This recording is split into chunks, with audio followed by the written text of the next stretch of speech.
ika sepse pash që nuk shtyhesh më. Në atë kohë u lidhe me italianët. Në Itali ishte një firmë Pitini quhet dhe kishte gjithë metalurgjinë e veriut të Italisë. Ata dërguan italianët, qeveria italiane nëpërmjet firmës Pitini, dërguan disa specialistë për të bërë një studim fizibilitete, si mund të përshtatej kombinati metalurgjik në kushtet e ekonomisë së rregullt. Ky studim ju dha qeverisë shqiptare dhe qeverisë italiane.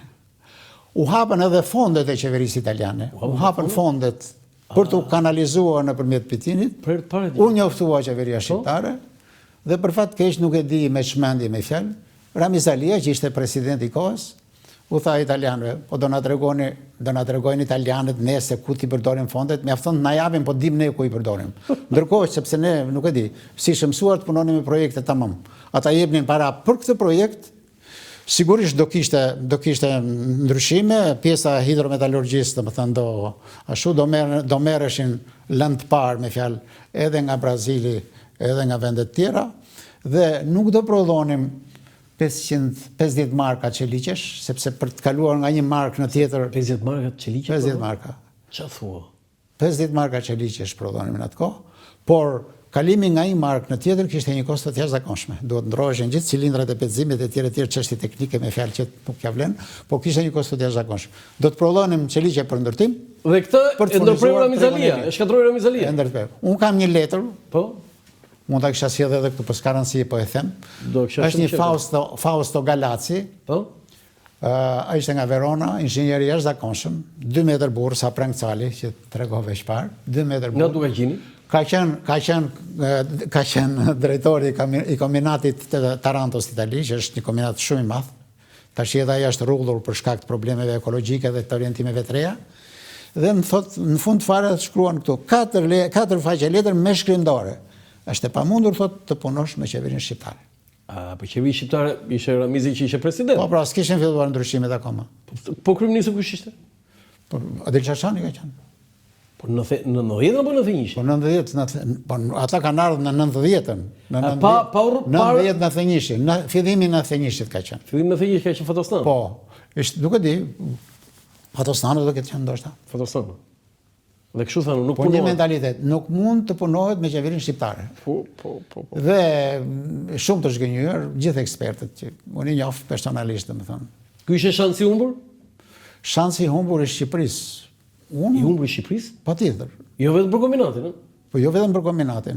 Po për mënyrën se si menaxhuam 500 fabrika e gjithë industrinë që tani u shkatërruan 500 fabrika dhe uzina. Tani do duam mendimin tënd sepse jo thjesht teori, ajo është edhe e konfirmuar që Serbia e ka deklaruar dhe në parlament, Shesheli, Slobodan Miloševići, Sali Berisha e ka pranuar, Spartak Gjela si avokat dhe si një republik e ka thënë disa herë. Po në intervistë Sali Berisha më ka pranuar, ka dhënë $20 milion për destabilizimin e Shqipërisë, që nuk kuptonte shkatërimin e uzinave, fabrikave dhe një nga këto ishte edhe kombinati metalurgjik. Tash unë mund t'jap një mendim, po duhet kesh një super spak që të hyjë kësaj gjëre me themel dhe ta zbarut. Se duhet të jetoj spak. Por unë po them, ky mentalitet shkatrus ishte tek Ramiz Alia që e thash, tek të tjerët dhe u mbar tek të tjerët që erdhën më pas, të deleguar prej tij apo në rrethana që erdhën nuk ka shumë rëndësi kjo punë, dhe për fat keq ne nuk u treguam, humbëm shansin për të shfrytzuar me fjalë ato gjëra që nuk i krijoi komunizmi si sistem, po ishin pasuri e këtyre njerëzve. Pasuri e kombit. Po, e popullit sigurisht. Dhe unë po të them, meqense jemi te kombinati, ne punonim, askush nga ne nuk paguhesh. Unë në studimet që kam bërë në atë kohë, dola që kostoja e fuqisë punëtore, pra e pagave të fuqisë punëtore, në koston total e prodhimit tek ne ishte 4%. Vendet tjera ishte 25%, 30%, deri në 50%. Kostoja e punëtorëve. Do të thotë që ne kemi punuar pa u paguar në thelb. S'paguanim taksa, dakord, po as nuk merrim pagë. Pra çështja është që ne punëtorë. Ne ishim pronarët e vërtet të kësaj pasurie. Tani për çfarë shërbente ai çeliku i cilësisë më të mirë që prodhohen në Elbasan? Çelikët më të mirë kanë qenë çelikë inoksitabël. Prodhoheshin. Ku përdoreshin? prodhoheshin po gjëra që nuk oksidohen, kjo është çështja. Po ne s'kishim nevojë të merret të investonim aq shumë për to, sepse aq sa na duheshin në mundi më. Ali kështu në mjetet të tjera e kanë fjalën unë. Jo vetëm kaq, po unë thash, nuk kombinati metallurgjik nuk përkonte me parimin e mbështetjes në forcat e veta. Pse? Kjo këtu kthej është uzina e koksit. Prodhonte ne nuk kishim qymyr, domethënë, koksi është një fabrikë e madhe që prodhon lëndën djegëse të furnaltave. Por me qymyr briketa, kështu si puntullash, me qymyr, po qymyrët tona nuk ishin të koksifikueshme. As qymyri me malia që ishte më i miri. Atëherë nga e merrnim ne? Ne e blinim nga Amerika dhe nga Rusia. Po nga që s'kishim marrëdhënie me Amerikën, ne e blenim nëpërmjet Kanadas ose nëpërmjet Bullgarisë. Ndërmjetës, pas ndërmjetësish, edhe imagjinoni çfarë kostosh. Do të lënda e parë djegse, kjo djegse, vetëm lënda djegse. Lënda e parë, më buka, që po them. Ky nuk dilte rentabël pas. Ushqimi i përditshëm. Po kjo e rëndonte me fjalë koston. E rëndonin barierat ideologjike dhe marrëdhëniet që s'kishim me ditë. Do të thënë qymyri i memaliet nuk vlen. Nuk shndrohej në qymyr të koksifikueshëm, se ka fuqi. Ata që na ndjekin, ka fuqi ulët kalorifike, ai përdoret në tece, në vende të tjera, po jo këtu. Jo këtu. Foto tjetër? Thash vetëm këtë, po nuk është vetëm këtë. Lëndë të para të tjera, pastaj çdo gjë ka. Nga meni lëndë parë të tjera, se nga Amerika, nga Kanadaja. Nëpërmjet Kanadas dhe nëpërmjet Bullgarisë, po edhe nga Amerika, edhe nga Rusia. Pas keni gjetur kanalin. Lëndë parë të tjera nga menit? Po, këtë po them, po kjo ka, dini sa anije punonin vetëm duke marrë këtë lëndë parë. Sa anije? Sa të duash. Unë kam takuar një grek me fjalë në Athinë, që më tha, ti edhe i kthej më dha dorën, pse po më e dorën? Po unë jam pasuruar nëpërmjet jush, sepse ai ishte administronte të gjitha anijet që sillnin lëndën e parë nga vende për të cilat ne nuk kishim marrëdhënie. Foto tjetër? Kjo është një foto që unë dua ta komentojmë. Ja. Prishja me kinezët.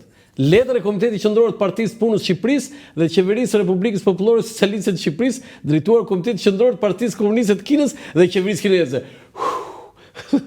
Çfarë ishte ky? Ky ishte një shkrim i zërit po. Çfarë ishte kjo prishje? Se në fillim dashuri dhe pastaj prishje marrëdhëniesh. Kështu i ka pas me Jugosllavin, me Bashkimin Sovjetik dhe pastaj me Kinën.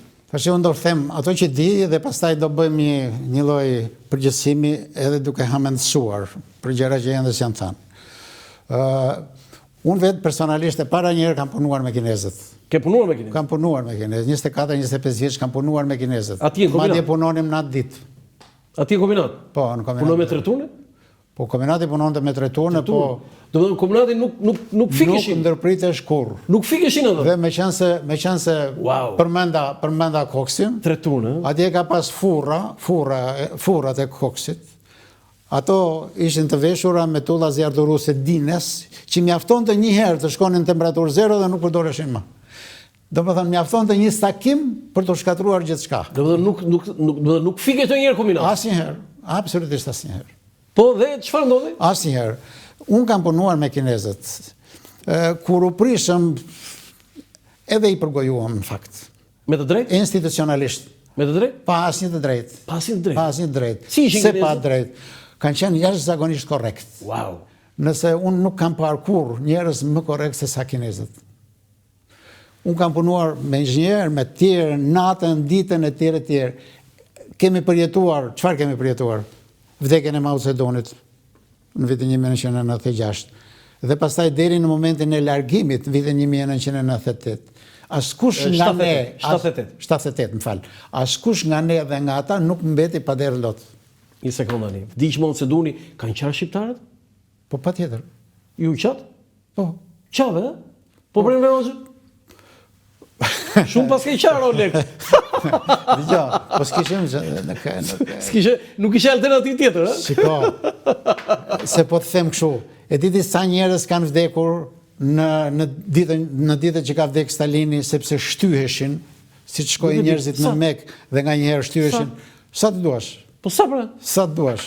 sa Unë të nuk dua fare, po sepse u turrën Atje për në Moskë? bërë homazhe ndaj Stalinit të vdekur në vitin 1953. Kështu kanë qenë ato sisteme. Po kur vdiq Mao Zedong më tregoni histori aty. Po, kur vdiq Mao Zedongi Zedongi ne ishin rreshtuar kinezët dhe ne parakalonim duke u dhënë dorën, ka qenë një keqardhje e madhe. trishtimi, po trishtimi i madh, nuk dinim, domethënë njerëzit kishin lidhur fatet e tyre me fjalë me ato sisteme. Nuk është puna sepse nuk dinim një alternativë.